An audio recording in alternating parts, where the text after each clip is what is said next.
England and France abandoned Ethiopia to Mussolini. Your Imperial Majesty, what were your own personal feelings at that time? My personal feeling with my hope, I continue to struggle to have our freedom from the fascists. Did you ever give up hope, Your Imperial Majesty? Never in any time. I continue with big hope because I have a relation with my patriot people. I continue to encourage them. They continue their struggle.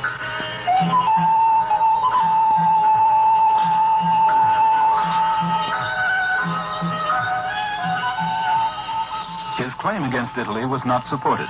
On the contrary, the Assembly decided that the economic sanctions voted earlier against Italy should be ended. Thus, the Ethiopian Empire was annexed and was joined with Eritrea and Italian Somaliland to form Italian East Africa, and the Emperor sought refuge in England as plain Mr. Tafari Makonnen. His imperial crown was kept locked up in a London safe.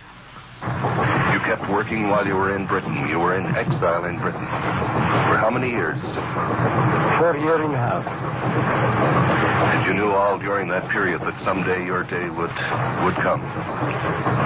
If I haven't this hope, I can't resist to live. With this hope, I hope very strong hope, I live 4 years and a half in England. In England, he received sympathy, the offer of a role in a movie, and an invitation to appear at the Texas Centennial Exhibition, but little financial support for a proposed $10 million war chest. He didn't give up hope of what he called the ultimate triumph of international justice, and he continued to appeal for it. In 1940, Italy declared war on the Western Allies in World War II.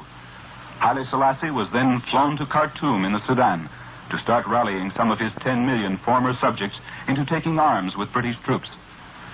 And when the British forces defeated the Italians and occupied Addis Ababa, the Lion of Judah joyfully went back to his throne on the 5th of May, 1941, and resumed his reign.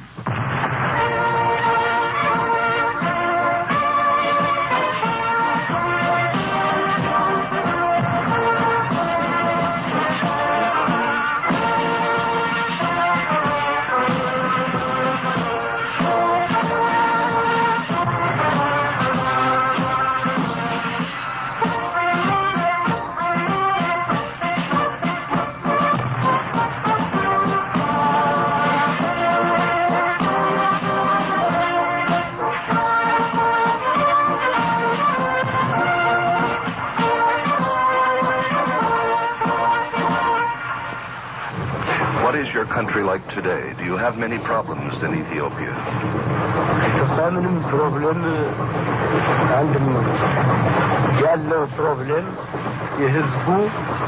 Yes, the problem we have in Ethiopia is essentially the same as in all other developing countries. The problem that we face is how to quickly raise the standard of living of our people, how to strengthen our democratic constitution in practice. But there is no problem as opposition to the state or opposition to me.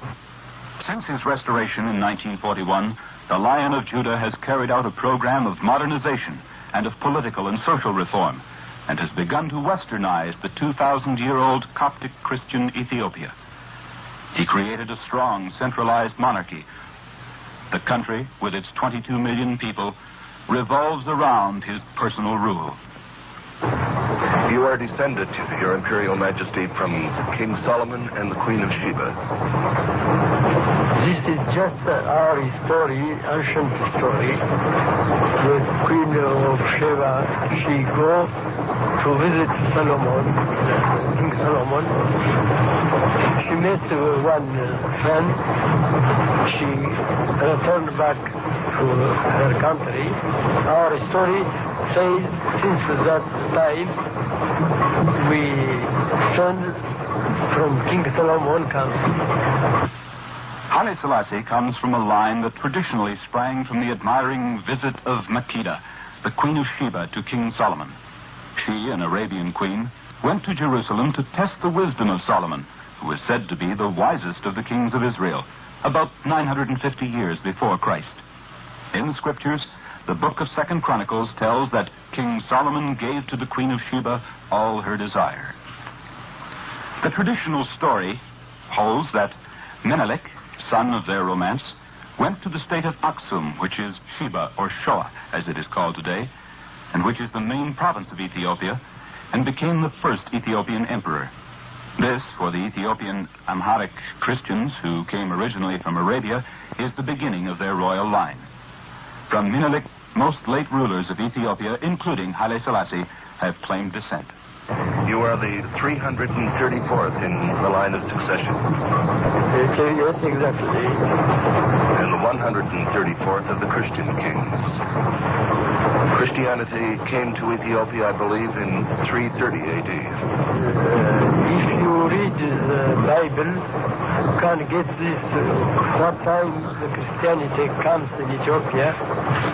The book of Acts of the Apostles in the New Testament mentions the story of the first convert to Christianity. I don't know. That was the Ethiopian eunuch, who was the courtier of Candace, queen of Ethiopia. He had been up to worship at Jerusalem, and on his way home, driving along in his chariot and reading the prophet Isaiah, met the apostle Philip, who preached to him about Christ, the Son of God. And when the eunuch believed, Philip baptized him in the water, and the eunuch went on his way home rejoicing. This, according to the Bible, is the first Ethiopian to be converted to Christianity. The story is found in the book of Acts, chapter 8, verses 26 to 39. Ethiopia has been a Christian country since the 4th century. In the year 341 A.D., a certain Frumentius, on a journey from Tyre with his brother, was captured at an Ethiopian port and sent to King Izana at Aksum. The two young men won the confidence of the king and began to evangelize the country.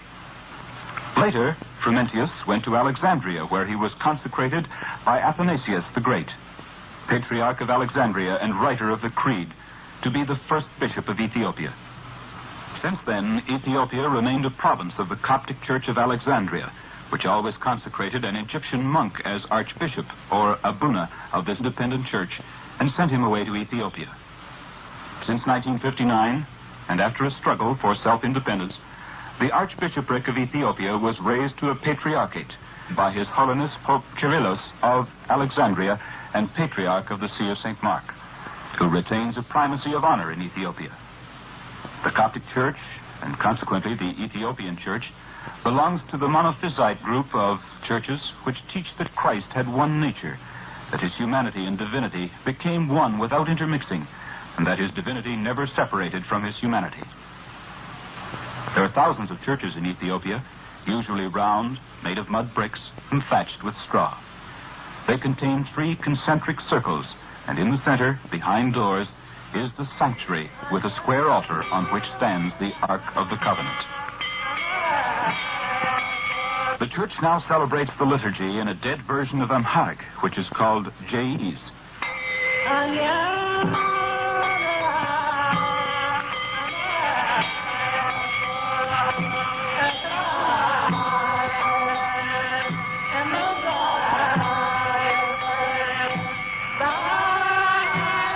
Haile Selassie was born on July 24th, 1891, and was named Ras Tafari Makonnen. His father was a viceroy to the throne and had his son privately tutored in French at the age of 6. At 18, shortly after his father died, he became governor of the province. In 1928, he led the troops that killed Empress Zoditu's husband, who was not of royal blood, and became regent.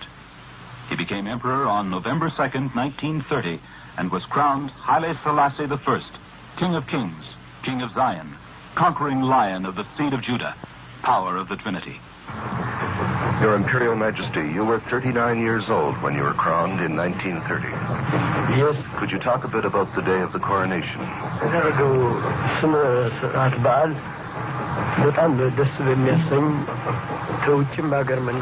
Yes, my coronation day was very memorable to me. Not only we had Ethiopian participants in the event, but also a lot of foreign emissaries partook in the celebration of the coronation day. The coronation itself was a Coptic service, Your Imperial